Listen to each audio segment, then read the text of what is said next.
3 beginner mistakes anxiety sufferers make. So when focusing on recovery, I can tell where someone is at on their recovery journey just based on the questions that they ask.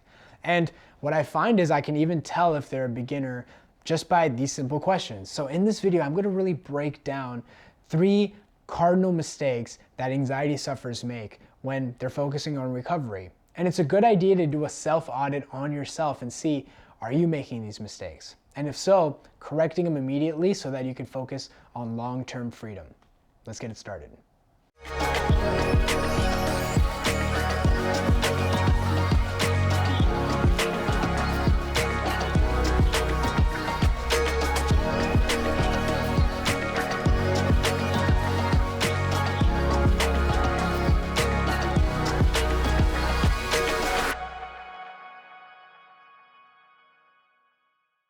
So whether you're just starting a recovery journey or you're somebody who has been on the journey for a while, it's a good idea to really self-reflect on these 5 mistakes and see, are there any one of these, or maybe even all of these, mistakes that you're making right now. And it's very important to identify these mistakes because the truth is, recovery is quite simple, but it's not always easy. And so I often find that sometimes people get stuck at a certain stage because they just don't understand some fundamental aspects of recovery. So in this video, I'm going to be breaking it down. So with that said, let's get started. The first mistake that anxiety sufferers make is that they think they have more than one problem, right? So when I was struggling with anxiety, I was told I had anxiety. And I even accepted the fact that, okay, maybe I'm anxious. But I always thought that I was anxious because I had a specific symptom, or I had an array of symptoms, but one specific symptom was just too debilitating. It was too intense. It was too bizarre to be anxiety. And so one of the mistakes I made right off the top was I would think, well, I have multiple problems. So it's not that I just have anxiety. I have anxiety, digestive issues, and something else. And what I would do was that as I had these different problems, I would try to solve each problem. And so one of the mistakes anxiety sufferers make is that they think they have multiple problems. Now, it's very easy to get this fixed. Actually, it's very simple, which is just getting everything ruled out by your doctor. Once you get everything ruled out by your doctor, then it's very clear. Moving forward, you only have one problem, which is anxiety.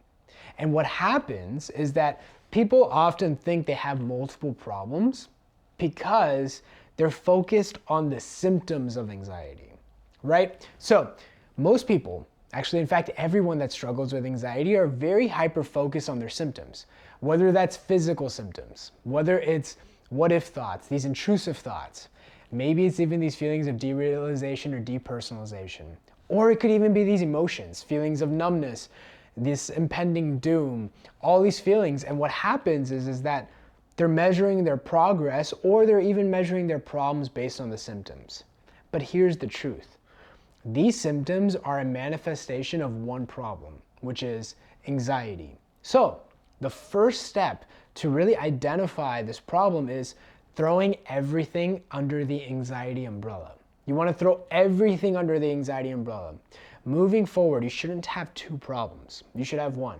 And what I always find is when people are not really understanding how anxiety works, they're always focused on having multiple problems. And even if one symptom resolves itself, another symptom pops up. And then what happens is now they have a brand new problem. But the truth is that it was all anxiety all along. So the first step is throw everything under the anxiety umbrella. Now this leads me to the second point. And the second mistake is people measure their recovery based on the symptoms. And that's a major mistake. Here's what I mean. So you have some symptoms right now. They're not as bad as they were before, but they're a lot better right now. So you would think that you're getting better. But here's the truth. Anxiety isn't linear. And so sometimes the anxiety goes away and the symptoms go away, and sometimes it comes back. Now, this is still part of the recovery journey. It going away happens later, happens more long term. But right now, you're going through these ups and downs of recovery. So if you notice, when your anxiety is good, you're fine. You may even think acceptance is okay, it's easy.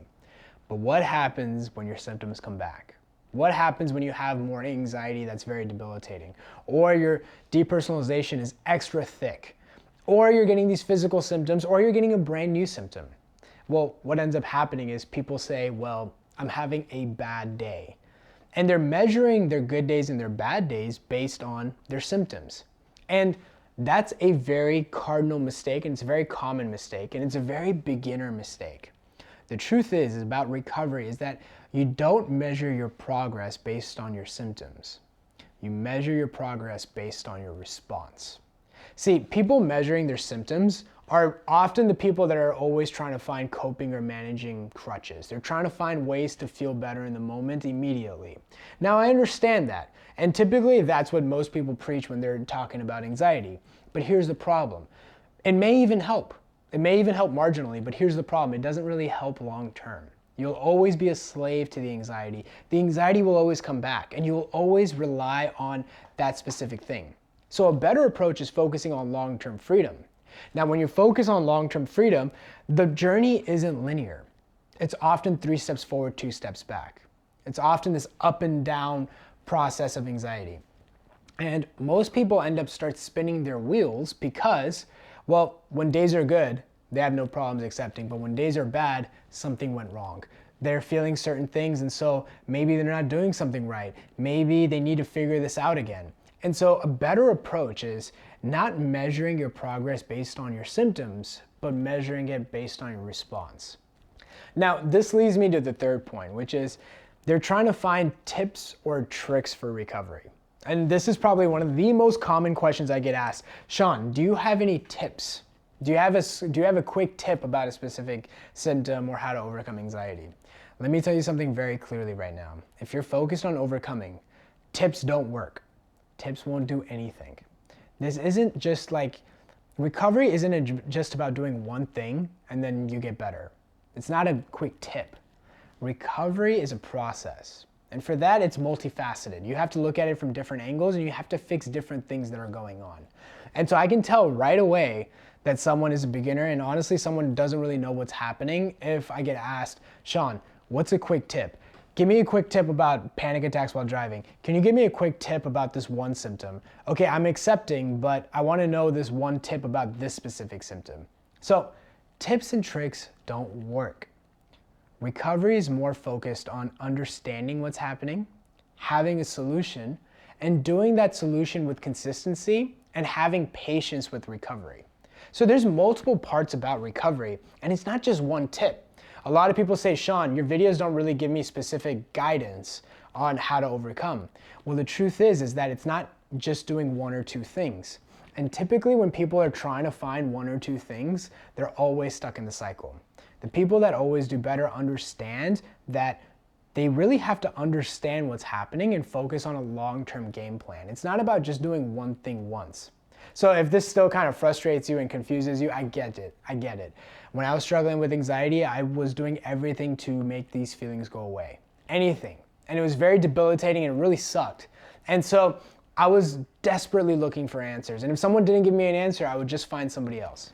But if you could have a little bit of patience, if you could really understand what's happening, it will really help long-term speed up the process. Now, if you really want to know how to overcome this, I'll put a link down below to a report that breaks this down, that really explains, not tips and tricks, but really helps you understand what's happening, how to focus on recovery, how to deal with setbacks and go on to live, okay? This answer is a little bit more nuanced. It requires a little bit more thinking, a little bit more understanding. It's not do this and then feel better. That doesn't happen. There's nothing out there that does that. And if it does, it's marginal. But it doesn't really work long term. Focusing on long term is really understanding the mechanics, having a solution, being able to deal with setbacks, developing confidence, and going back and making sure this doesn't happen again. But each step has more deeper layers into it. So it's very important to understand what happens. Once I understood how anxiety truly worked, when I really understood it, not just read about it, but understood it, that's when I say my recovery journey started. So it's really important. The link is down below. Check it out. Now, if you've made it this far in the video, I want to give you an extra bonus tip on your recovery, which is don't put a timeline on your recovery. Besides tips and tricks, the second question I always get asked is how long did it take you to recover? Now, there's nothing really wrong with asking that, but I always ask myself, why do you need to know that? And the reason why is because, well, you're trying to get out of this as quickly as possible. I totally get it. That makes sense. But here's the problem with that, is that if you're putting a timeline on your recovery, with anxiety, it's a little bit unique, which is you need to take the pressure off your nerves. You need to let your nerves heal. But if you're putting a timeline, you're actually adding pressure. So the people that ask me how long does recovery take, well, it really tells me that they really don't know what they're doing. They're just trying to get out of this as quickly as possible and just trying to find any sort of comfort or relief. And so the real focus, again, is not putting a timeline. The focus is always about getting a little bit better. If you were to ask me what was your biggest strength during my recovery journey, my personal one, which was I never really put a timeline on it. To be honest with you, I didn't even know if recovery was possible. But if I was at least making a little bit of progress, that was good enough. I was honestly happy. Just the fact that I was getting a little bit better, it was the best part. Like, it was amazing. I was so grateful for it. And recovery ended up becoming a consequence of that. And so what I say is, don't chase recovery. Recovery is a consequence. It's not an end goal. And when that's the case, well, then timeline doesn't matter. Your goal is just to get a little bit better. Whenever it happens, it doesn't matter. Your goal is to live life as normal as possible with the correct steps and just regaining your life. So I hope this video made sense. If you're really trying to focus on overcoming this, trying to get out of this, but you're kind of stuck and you feel like you've been making a lot of these mistakes, well then I would highly recommend you finding somebody who knows what's happening, who's ideally gone through this themselves, and have them guide you step by step. Recovery is very hard to do alone, and it can be painful because you can make a lot of mistakes, and when that happens, it can slow down your progression. And the best way is really having someone guide you. So don't think how, think who. Who could get you out? And so if you really want me or my team to guide you step by step, that's totally cool. I'll put a link down below for a mentorship application. If the link works, that means we still are having slots available. And what we can just do is guide you step by step. We know how this works because we had to do it ourselves. This wasn't just some theory we read in a book. Our own lives depended on it. And this has been field tested with countless people from around the world. We really want to make sure that what we're showing is the right thing. So if that's you, you can hit the link down below. You'll see a short video that'll really explain what's happening and really determine if you're a good fit or not.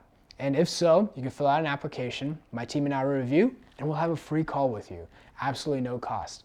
And if you're a good fit, we'll invite you to the program. If you don't want to do it and you still want to do it on your own, that's totally cool. No hard feelings. You're still going to have some great resources that we'll send you. So anyways, I hope this video helped. I'll see you in the next one.